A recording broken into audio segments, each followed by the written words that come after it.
اس نے گھوڑے کو دوڑانا شروع کیا. جیسے دوڑایا مولا فرماتے اتنی تیز نکل جا کہ دوبارہ پلٹ کے بھی نہ آنا.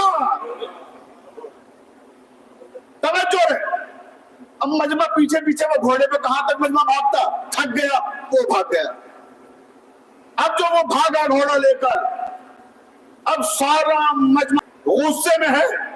آئے رسول اللہ کے پاس, کہنے لگے یا رسول اللہ بتائیے ہم نے کتنی محنت سے اس شاعر کو پکڑا تھا, ہم نے جتنی محنت سے پکڑا اتنی ہی آسانی سے علی نے اس کو چھوڑ دیا. آپ نے کہا تھا زبان کاٹ دیجئے, انہی نے تو اسے اپنا گھوڑا بھی دے دیا. یہ تو بڑا غلط کام کیا. اور آپ بہت دعوے کرتے ہیں کہ علی آپ کی بات کو سب سے زیادہ بہتر سمجھتے ہیں. یا رسول اللہ یہ خاک آپ کی بات کو سمجھتے ہیں, بتائیے آپ نے کہا زبان کاٹ دو, انہی نے گھوڑا دے کے بھگا دیا اس کو. تو اللہ کے رسول نے فرمایا کہ یہ سلمان اور ابو ذر نہیں ہے. توجہ توجہ توجہ جاگ کے سنیے گا کہ یہ سلمان اور ابو ذر نہیں ہے. جب تم سلمان اور ابو ذر کی بات نہیں سمجھ پاتے ہو تو علی کی بات کہاں سمجھو گے؟ علی کہاں تمہاری سمجھ میں اتنی آسانی سے آ جائیں گے؟ کہ پھر یا رسول اللہ ٹھہرو, صبر کرو, آنے دو علی کو, ہم پوچھ لیں گے کیا مسئلہ ہے. توجہ رہے. اب یہ گھنٹوں تک انتظار کرتے رہے کہ علی آئیں گے. علی آئے نہیں, وہیں سے اپنے گھر چلے گئے. توجہ رہے. اب نماز فجر صبح سارا مجمع بے چین تھا. امام علی پہ غصہ تھا کہ آج رسول اللہ شکایت کریں گے کہ آپ ہر وقت علی کے فضائل, ہر وقت علی کے مناقب پڑھتے ہیں. اور دیکھیے علی نے کیا کیا. پوری توجہ عزیزان محترم, نماز صبح ہو رہی ہے, مسجد نبوی ہے, مسلمانوں سے چھلک رہی ہے. جیسے ہی نماز تمام ہوئی اسی مجمع میں سے ایک شخص اٹھا اور کہنے لگے یا رسول اللہ اگر اجازت ہو تو مجھے کچھ کہنا ہے.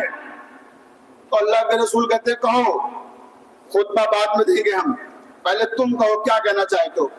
کہ یا رسول اللہ ساری رات سو نہیں پایا, ساری رات سو نہیں پایا, رات بھر جاگتا رہا اور جاگ کر کے آپ کا قصیدہ لکھ کر لایا ہوں. اللہ جانے کون کون پہنچا جو مطلب رات بھر جاگ کر رات کا قصیدہ لکھ کر لایا ہوں. تو سناؤ. اب مجمع بھی دیکھ ہی دے رہا کہ ہے کون ہوگا, روز شاعر آتے ہیں یہاں. تو اب وہ قصیدہ سنانا شروع کرتا ہے. اب جو قصیدہ سناتا ہے پوری مسجد جھومنے لگتی ہے. کیا قصیدہ ہے, سبحان اللہ کے نعرے بلند ہو رہے ہیں. جب قصیدہ تمام ہوا تو کہنے لگے یا رسول اللہ اب کل والے شاعر پہ بھی تو کچھ کہیے, جسے ہم پکڑ کے لائے تھے آپ کے خلاف لکھتا تھا, اسے علی نے چھوڑ دیا تھا. تو رسول اللہ مسکرائے کہ مڑ کے دیکھو یہ کل والا شاعر ہی ہے جو قصیدہ سنا رہا تھا. اب جو مڑ کے دیکھا تو وہ کل والا شاعر تھا جس کو پکڑ کے لائے تھے, سجا بنا خوبصورت بنا ہوا قصیدہ پڑھ رہا تھا. توجہ چاہتا ہوں.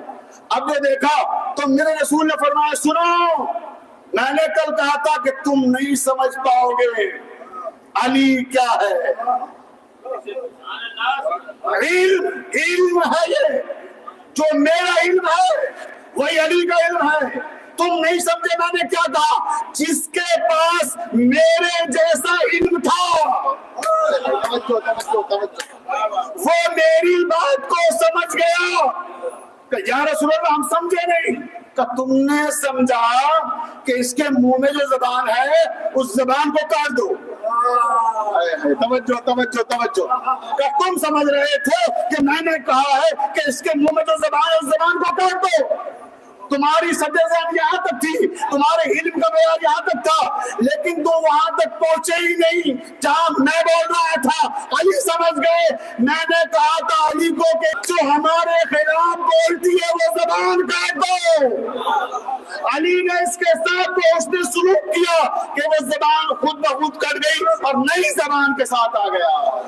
تو آپ نے دیکھا کہ شاعری کیا ہے. یہ ہے شاعر. اور یہ شاعری کہ شاعر کا مرتبہ کیا ہے. اماموں نے نیچے بیٹھ کر شاعروں کو اوپر بیٹھا کر ان سے ان کے قصیدے سنیں، ان کے مرثیے سنیں. سوچئے کہ کیا عظمت ہے شاعر اہل بیت کی. دیوبند ممبر پر ہے، امام نیچے بیٹھے ہوئے. حسان ممبر پر ہے، امام نیچے بیٹھے ہوئے. یہ ہے عظمت شاعر کی. اور عزیزان محترم، شاعری دراصل قدرتی عطیہ ہے. اگر کوئی چاہے شاعر بننا تو شاعر بن نہیں سکتا. شاعر بنتا نہیں ہے، شاعر بن کے آتا ہے. اسی لیے شاعری کو وصف پیغمبری کہا گیا ہے کہ یہ اگر کوئی انسان کوشش کرے کہ میں کوشش کر کے شاعر بن جاؤں گا، کوشش کرنے سے شاعر نہیں بنتا. کوشش کرنے سے اچھا شاعر بن سکتا ہے. بھئی توجہ، شاعر نہیں بن سکتا، اچھا شاعر بن سکتا ہے. کیونکہ طبع موضوع بھی قدرت کا ایک انمول تحفہ ہے جو ہر ایک کو نصیب نہیں ہوتا. تو یہ قدرتی تحفہ ہے اور یہ جس کو عطا کر دے. اور اب شاعری میں اگر کسی نے غزلیں کہیں ساری زندگی ایک ہی راستے پہ چلتا رہا تو ظاہر سی بات ہے اس کا صلہ مذہبی اعتبار سے تو کچھ ملنے والا نہیں ہے. ادب میں آپ اپنا مقام پیدا کر لیں. غالب بھی یہ جانتے تھے کہ یہ فارسی کا دیوان، یہ اردو کا دیوان، یہ مجھے جنت میں نہیں لے جا پائے گا. یہ مجھے جنت میں نہیں لے جا پائے گا. جنت لے کر جائے گی اہل بیت کی مدح. جنت لے کر جائے گی اہل بیت کی مدح.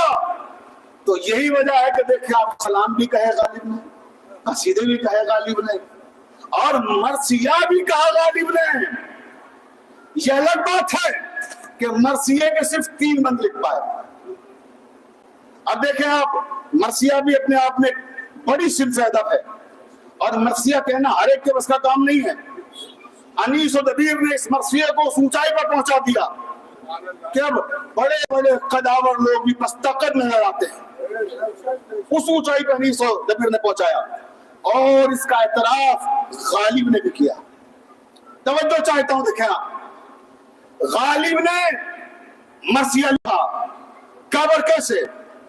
سید محمد مجتہد لکھنؤ سے ایک خط لکھتے ہیں جو بزرگ ترین عالم دین ہیں غالب کے نام. غالب سے ان کی خط و کتابت ہے. غالب انہیں برابر خط بھیجتے رہتے ہیں، وہ وہاں سے ان کو جواب دیتے ہیں. شرعی مسائل کی طرف غالب جب رجوع کرتے ہیں تو سید محمد مجتہد کی طرف رجوع کرتے ہیں. توجہ رہے، اس سے یہ بات بھی واضح ہو جائے گی کہ ان کا مسلک کیا تھا. بہت سے لوگ اس پر بھی اختلاف کرتے ہیں نا، تو اپنے عالم سے مسئلے پوچھتے تھے تو وہاں سے فرمائش آ گئی کہ مرزا غالب آپ بہت اچھے شاعر ہیں، بہت اچھی غزلیں کہتے ہیں، ہماری خواہش یہ ہے کہ آپ مرثیہ کہیں سید الشہداء کا. اب مرزا غالب کہتے ہیں جیسے ہی مجھے یہ خط ملا تو جتنے پسینے مجھے اس وقت نہیں آ رہے نا، غالب کو اس سے زیادہ آ رہے تھے. مجھے تو گرمی کی وجہ سے پسینے آ رہے ہیں، غالب کو ان جملوں کی تمازت سے پسینے آ گئے تھے جس میں سید محمد مجتہد نے یہ کہا تھا کہ آپ مرثیہ لکھیے. جملوں کی تمازت سے پسینے آ گئے اور پھر انہیں خط لکھتے ہیں جواب میں، اور جواب میں مرثیہ لکھ کے بھیجتے ہیں. یہ نہیں کہ خالی خط لکھ رہے ہیں، کیونکہ وہ اتنا زیادہ ان سے محبت کرتے تھے، عقیدت رکھتے تھے کہ ان کا حکم ٹال نہیں سکتے تھے. انہیں لکھا، یہ خطوط غالب میں موجود ہے خط. ہمارے چھوٹے بھائی یہاں موجود ہیں، یوسف رضا کیفی، بڑی نظر ہے ان کی گہری ادب پر اور ماشاءاللہ بڑی اچھی خدمت کر رہے ہیں ادب کی، اور کئی کتابیں جنہیں بڑی کم عمر میں لکھی ہیں. میں ان کے لیے بھی دعا کروں کہ پروردگار ان کی توفیقات میں اضافہ فرمائے اور اسی طرح سے یہ ادب کی خدمت کرتے رہیں. تو غالب کے حوالے سے یہ سب اہل علم یہاں موجود ہیں. غالب نے خط لکھا اور لکھا کہ سرکار مجتہد سید محمد صاحب کے قبلہ دام ظلہ العالی امتثال امر کی خاطر، لفظوں میں غور کیجئے غالب کے، امتثال امر کی خاطر 3 بند مرثیے کے لکھ کر بھیج رہا ہوں، ورنہ حقیقت یہ ہے کہ مرثیے کو انیس و دبیر نے اس مقام پر پہنچا دیا ہے، اس بلندی پر پہنچا دیا ہے کہ اب غالب جیسا شاعر 2 قدم چل کے گر گیا.